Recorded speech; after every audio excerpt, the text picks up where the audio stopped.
congratulations for the Retaliators. Thank you very much. It's been a crazy ride. We're finally here. I appreciate it. I know a lot of fans are looking forward to this movie. I mean, I want to say for the past year, everybody was asking me when did they have a chance to see it, and now they will have finally have that chance to see this film. Yes, they will. Hopefully, they enjoy it. So, Michael, tell us what initially attracted you to a project like the Retaliators. Well, it's all in the writing. I think any project that you're fortunate enough to come across where the writing's good. Not only did I love the story and the content and the way that it sat on the highbrow side of horror, it's story driven. It touches on concepts of morality, religion, justice, but it's also just a fun popcorn movie at the end of the day. It is a very fun popcorn movie at the end of the day. I do have to admit that, and a lot of things are going on in this film. Tell us about the revenge aspect of this film. Yeah, well, revenge, retaliation. It's just that primal subject matter. I think it's one of the oldest, stories in the book. It's like Shakespeare writing about love, or a saber-toothed tiger attacks a caveman's family, and they go and hunt the saber tooth, right? So at its core, it asks this provocative question: if you had a minute alone with the person who killed your loved one, would you take it? And I think what's very interesting about it is the circumstances in which that question, in which this topic of revenge is set up in this particular instance, and how my character, he's a pastor in a small town, beloved by his community. He's a man of the cloth. So when put in that circumstance, how does he react? I mean, it is a interesting situation because of the background as a priest, being with morality and the issue of how can you say the death of the of of a loved one puts him in a precarious situation in that instance. Yes, very much so. And like, if doing research for this, you have to go to a lot of different places and try to find the pinch that then gives the ouch. But if you have children, or you have a niece or a nephew, it certainly helps in this circumstance to imagine something terrible happening to them. Or I remember when I was young, I'd have these horrible dreams that something happened to my parents. And, it's that kind of, so if someone did something and you really were able to have that moment alone with them, when it really came down to it, would you actually be able to hurt another human being? I think it's very interesting because in that moment, and I'm certain for many moments, weeks, months after, you want revenge. But I think if you're put right in front of that person, could you really like puncture their eye, or really draw blood, or hurt them? And I think that's another interesting thing that the film touches upon. And I think at the end of the day, like, we go on this crazy journey in this film, but you certainly leave asking those questions, and it seems to me during it, half the audience might be like, yeah, go, go, go, and the other half on the fence. So it does raise some interesting questions of morality and where you stand. Well, whichever side you are, the one thing about the Retaliators is there's plenty of blood and gore going around. There is. Tell us about that experience. I'm not, with all. I mean, it is really bloody and gory, but tell us about the experience of being in a film like this. Where it's like on the brink of. I want to throw out. It is a horror movie after all. Yeah, and I think in terms of it being a horror, I also, like I said, I think it's very story driven and it's a slow burn. I've always thought of the film when I read it off the page. It has this Dante Gremlinsy sort of Spielbergian beginning, and then it's a slow burn. There's story, there's acting. This is what also very much attracted me about it. And then the third act just gets crazy. And, not to mention like the master's name, but perhaps in the Tarantino-esque way, the third act just blows up.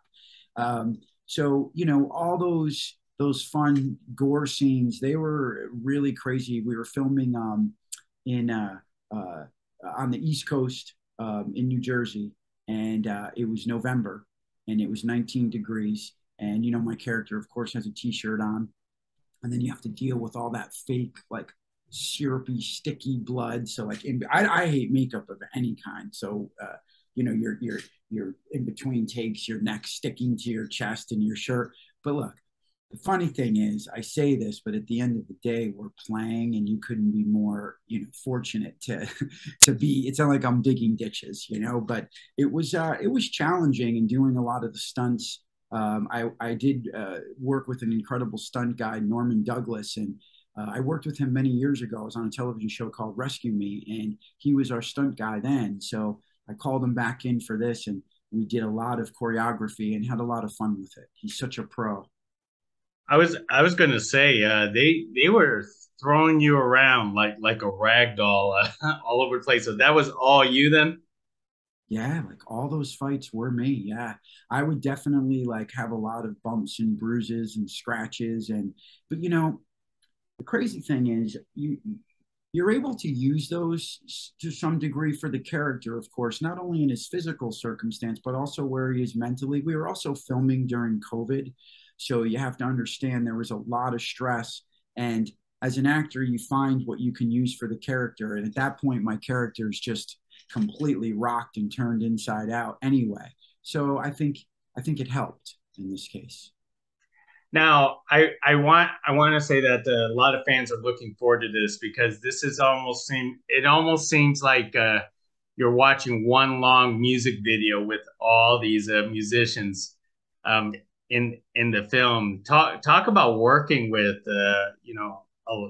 Five Finger Death and Papa Roach and everybody in this project. Yeah, I think the goal was Alan Kovac, who's the CEO and founder of Better Noise Music. He's a legendary music manager. He represents all these bands. And when I took him the script, he said, Michael, let's do this. And, our goal was to make these amazing cameos, but in a very non-gratuitous way. So I think the challenge you could have is if you go, hey, I have this film, we have 8 cameos, and we have an incredible soundtrack, right? That could be challenging to actually make a good movie.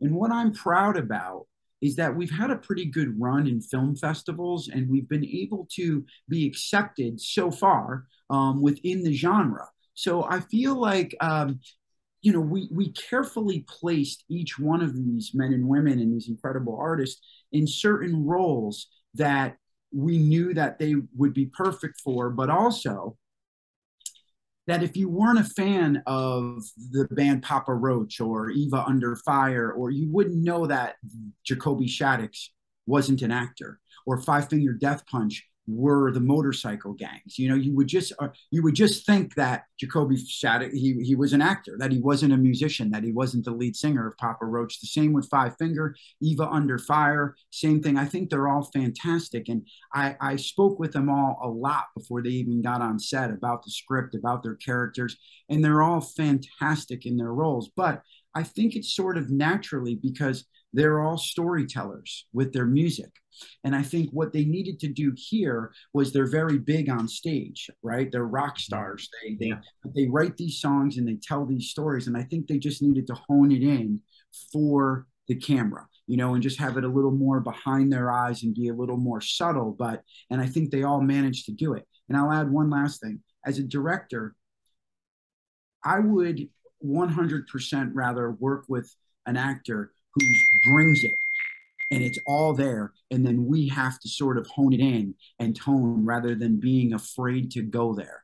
And all these musicians were ready to jump off that cliff and just bring it, and they all did. And then the last part of this is the music and the soundtrack. Not only are they have cameos in the film, but again, reading the script, it just screamed for a soundtrack.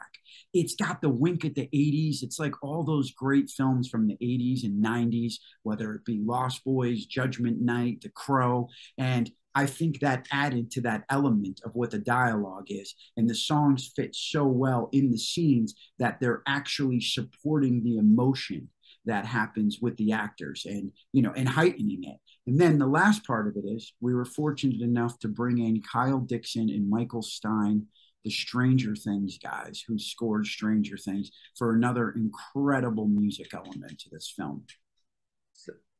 Beautiful. All the pieces actually fit together.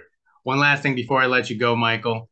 Do you relate more to Jed or Bishop on a story like this?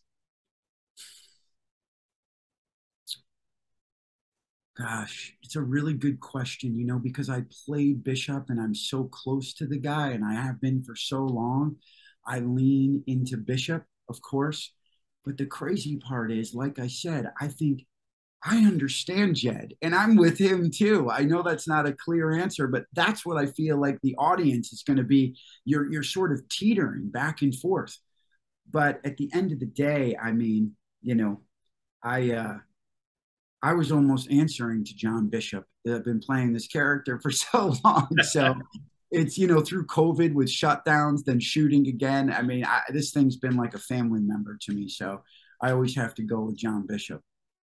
Excellent answer, Michael. Hey, it's a pleasure speaking to you again, and congratulations. Can't wait for everyone to check out the Retaliators. Gabe, thank you so much. Be well, and thank you for your time. Hey, thank you. Bye-bye.